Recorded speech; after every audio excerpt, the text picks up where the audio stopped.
Welcome to my YouTube channel. Story का नाम है वो नदी जो तुम्हें बुलाती है। This comic story written by Sumit. तो चलिए अब स्टोरी स्टार्ट करते हैं बिना किसी देरी के। ठीक है, इस बार जो कहानी मैं तुम्हें सुनाने जा रहा हूं वो सिर्फ कहानी नहीं है, क्योंकि मैं खुद उस जगह गया हूं और जो मैंने सुना वो आज तक मेरे कानों से गया नहीं। वो नदी जो तुम्हें बुलाती है। ये बात कुछ साल पुरानी है। मैं अपने एक दोस्त के गांव गया था, शहर से बहुत दूर, जहां नेटवर्क भी मुश्किल से आता था। गांव छोटा था, लेकिन वहां के लोगों के चेहरे पर हमेशा एक अजीब डर रहता था। पहले दिन ही मैंने नोटिस किया। शाम होते ही सब लोग अपने अपने घरों में बंद हो जाते थे। मैंने हंसते हुए पूछा, क्या बात है? यहाँ कोई भूत प्रेत है क्या? मेरा दोस्त अचानक गंभीर हो गया। धीरे से बोला, हाँ, है। नदी के पास मत जाना, खासकर रात में। गांव की वो नदी। गांव के पीछे एक पुरानी नदी बहती थी। दिन में वो बिल्कुल शांत दिखती, धीमा पानी, किनारे पे पेड़ और पक्षियों की आवाज। लेकिन जैसे ही सूरज ढलता, वहां से आवाजें आने लगती थीं। ऐसी आवाज जैसे कोई दूर से तुम्हारा नाम पुकार रहा हो। पहली बार मैंने सुना, उस रात मैं सो नहीं पा रहा था।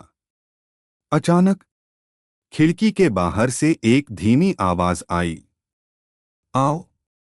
मैंने सोचा शायद मेरा भ्रम होगा। फिर दोबारा, आओ, यहां आओ।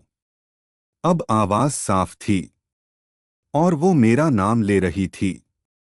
मेरे पूरे शरीर में सिहरन दौड़ गई। मैंने धीरे से खिड़की से बाहर झांका। दूर नदी की तरफ हल्की सी सफेद धुंध उठ रही थी और ऐसा लग रहा था जैसे कोई वहां खड़ा है। मैंने गलती कर दी। मुझे जाना नहीं चाहिए था, लेकिन पता नहीं क्यों मेरे पैर खुद ब खुद चलने लगे, जैसे कोई मुझे खींच रहा हो। गांव सो चुका था, चारों तरफ सन्नाटा। मैं नदी के किनारे पहुंच गया। वो आवाज अब पास थी। अब आवाज मेरे ठीक सामने से आ रही थी। तुम आ गए। बहुत देर कर दी। मैंने कांपते हुए पूछा, क कौन हो तुम? पानी हल्का हल्का हिलने लगा और फिर धीरे धीरे पानी के अंदर से एक चेहरा बाहर आया। जो मैंने देखा वो एक लड़की थी, लेकिन उसका चेहरा आधा सड़ा हुआ, आंखें पूरी सफेद और बाल पानी में तैरते हुए जैसे जिंदा हों। वो मुस्कुराई, तुम्हें पता है हम कितने लोग हैं यहाँ? अचानक पानी के अंदर से और चेहरे उभरने लगे। एक, दो, 10, 20। सबके चेहरे बिगड़े हुए और सब मुझे घूर रहे थे। सच क्या था? अचानक वो लड़की बोली, सालों पहले इस नदी में एक नाव डूबी थी। पूरा गांव डूब गया था, कोई बचा नहीं। उसकी आवाज बदलने लगी, अब हम अकेले नहीं रहना चाहते। उन्होंने मुझे पकड़ लिया। पानी अचानक तेज हो गया। मेरे पैरों के पास से ठंडे हाथ निकले और मुझे खींचने लगे। मैं चिल्लाया, भागने की कोशिश की, लेकिन वो हाथ बहुत ताकतवर थे। वो मुझे पानी के अंदर खींच रहे थे और सब एक साथ बोल रहे थे, यहीं रहो, हमेशा के लिए। आखिरी पल। जैसे ही मैं पूरी तरह पानी में जाने वाला था, अचानक पीछे से किसी ने मुझे जोर से खींच लिया। वो मेरा दोस्त था। वो मुझे घसीटकर किनारे से दूर ले गया। अगली सुबह मैं कांप रहा था। मैंने उससे पूछा, तुम्हें कैसे पता चला? वो बोला, जो भी उस आवाज को सुनता है वो बचता नहीं। तुम पहले हो। फिर वो रुका और बोला, लेकिन एक बात समझ नहीं आई। मैंने पूछा, क्या?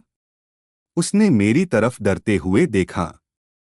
तुम्हारे पैरों के निशान नदी की तरफ नहीं, नदी से बाहर आ रहे थे। और अब उस दिन के बाद मैं शहर लौट आया। लेकिन आज भी कभी कभी रात को जब सब सो जाते हैं मुझे वही आवाज सुनाई देती है। आओ। और सबसे डरावनी बात, अब वो आवाज नदी से नहीं, मेरे कमरे के अंदर से आती है।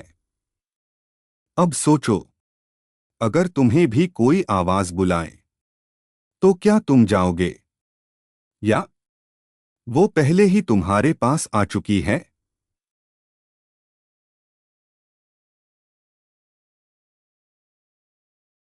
Thanks for watching this comic story. Keep your support.